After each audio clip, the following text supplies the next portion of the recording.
Hello friends, स्वागत है आपका सीएल साइंस क्लासेज के यूट्यूब चैनल पर। आज मैं आपको जानकारी देने जा रहा हूँ उदासीनीकरण अभिक्रिया, जो परीक्षा में आपके बार बार पूछी जाती है, और पीएच के आधार पर लवण के प्रकार के बारे में जानकारी दूंगा आज आपको। तो सबसे पहले देखते हैं अपन उदासीनीकरण अभिक्रिया के बारे में। उदासीनीकरण अभिक्रिया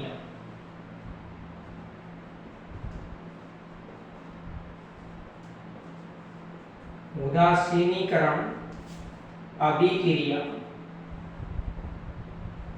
क्या होती है और ये कैसे संपन्न होती है कि एक तो प्रबल अम्ल होता है और एक प्रबल क्षार होता है। जब इन दोनों के बीच अभिक्रिया होती है तो लवण और जल का क्या होता है, निर्माण होता है। एक तो प्रबल अम्ल है, प्रबल अम्ल, और एक प्रबल क्षार है। इन दोनों के बीच आपस में अभिक्रिया होती है, तो अभिक्रिया होने पर लवण प्लस जल प्लस ऊष्मा का निर्माण होता है। ऊष्मा उत्सर्जित होती है, ऊष्मा बाहर निकलती है। तो उदासीनीकरण अभिक्रिया की परिभाषा क्या होती है?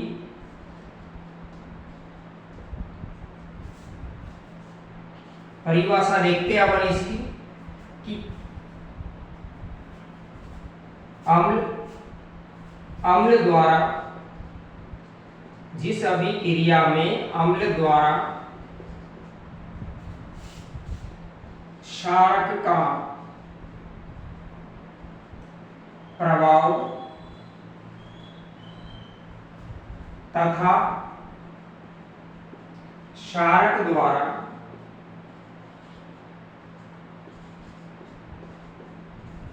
अम्ल का प्रभाव समाप्त हो जाता है, समाप्त हो जाता है। तथा लवण व जल का निर्माण होता है। किसका? लवण व जल का। तथा लवण व जल का निर्माण होता है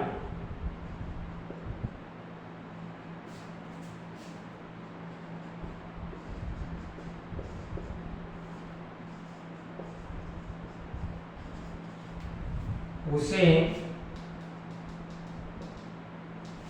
उदासीनीकरण अभिक्रिया कहते हैं। उसे उदासीनीकरण अभिक्रिया कहते हैं।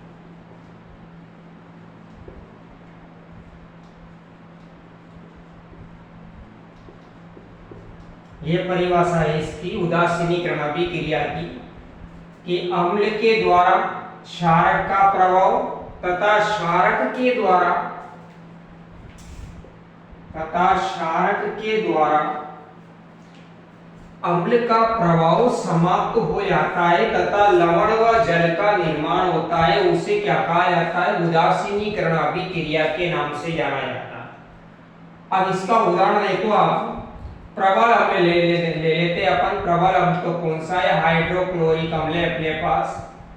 और प्रबल क्षार कौन सा है? सोडियम हाइड्रोक्साइड, जिसको कास्टिक सोडा के नाम से भी जानते हैं अपन। तो ये प्रबल अम्ल हाइड्रोक्लोरिक अम्ल HCl और प्लस प्रबल क्षार NaOH, सोडियम हाइड्रोक्साइड।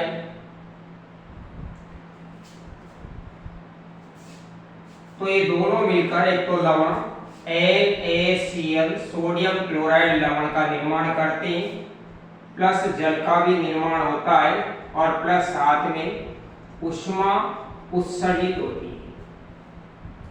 तो ये आपकी उदासीनीकरण अभिक्रिया का उदाहरण है। अच्छी तरह से याद कर लेना, बार बार पूछी जाती है अभिक्रिया आपकी परीक्षा में। कि अम्ल के द्वारा क्षारक का प्रभाव और क्षारक के द्वारा अम्ल का प्रभाव समाप्त हो जाता है तथा लवण व जल का निर्माण होता है, उसे क्या कहा जाता है? उदासीनीकरण अभिक्रिया कहा जाता है। अब इसके बाद अगला है आपका टॉपिक है पीएच के आधार पर, पीएच के आधार पर लवण के प्रकार, लवण के प्रकार। पीएच के आधार पर लवण 3 प्रकार के होते हैं। पहला लवण होता है एक तो अम्लीय लवण, अम्लीय लवण, और दूसरा लवण होता है क्षारीय लवण, क्षारीय लवण, और तीसरा लवण होता है उदासीन लवण, उदासीन लवण। 3 लवण होते हैं। अब इसके बारे में जानकारी देते हैं आपको। अम्लीय लवण किससे बनता है?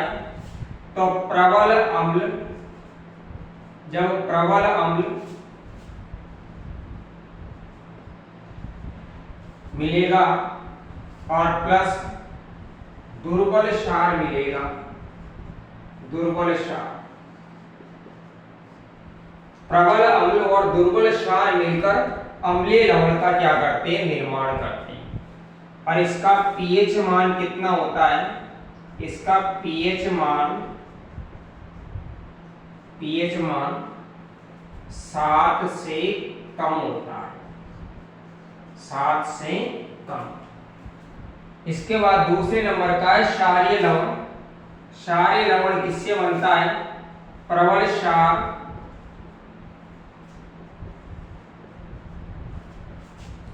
और प्लस दुर्बल अम्ल मिलता है तो किसका निर्माण होता है? क्षारीय लवण का निर्माण होता है। और इसका पीएच मान 7 से अधिक होता है, 7 से अधिक। इसके बाद उदासीन लवण का निर्माण किस प्रकार से होता है? जैसे आपको मैंने बताया कि प्रबल अम्ल और प्रबल क्षार। एक तो प्रबल अम्ल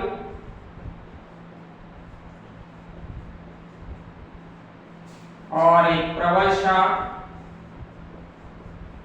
दोनों मिलेंगे तो दोनों मिलने पर उदासीन लवण का निर्माण होता है।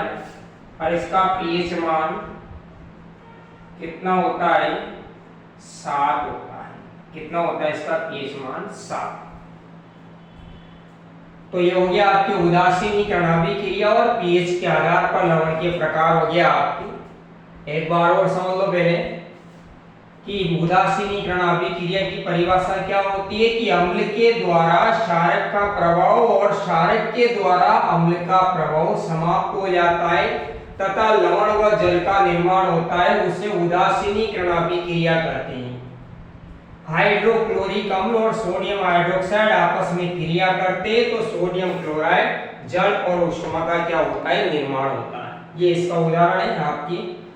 अब पीएच के आधार पर लवण के प्रकार। पीएच के आधार पर लवण कितने प्रकार के होते हैं? 3 प्रकार के। पहला लवण होता है अम्लीय लवण। अम्लीय लवण किससे मिलकर बना होता है? प्रबल अम्ल और दुर्बल क्षार मिलता है तो अम्लीय लवण का निर्माण होता है। इसका पीएच मान 7 से कम होता है। क्षारीय लवण कैसे बनता है? प्रबल क्षार और दुर्बल अम्ल होता है। जब प्रबल क्षार और दुर्बल अम्ल मिलता है तो क्षारीय लवण का निर्माण होता है और इसका पीएच मान 7 से अधिक होता है। इसके बाद तीसरा है उदासीन लवण। उदासीन लवण किससे मिलकर बना होता है? प्रबल अम्ल और प्रबल क्षार से मिलकर बना होता है और इसका पीएच मान कितना होता है? 7 होता है। उदासीन लवण का पीएच मान 7। जैसे सोडियम क्लोराइड उदासीन लवण है, इसका पीएच मान कितना होता है? 7। ना तो इसमें अम्लीय गुण पाया जाता है ना ही क्षारीय गुण पाया जाता है। तो वीडियो अच्छा लगा हो तो वीडियो को लाइक, शेयर और सब्सक्राइब जरूर कीजिएगा। थैंक यू सो मच दोस्तों।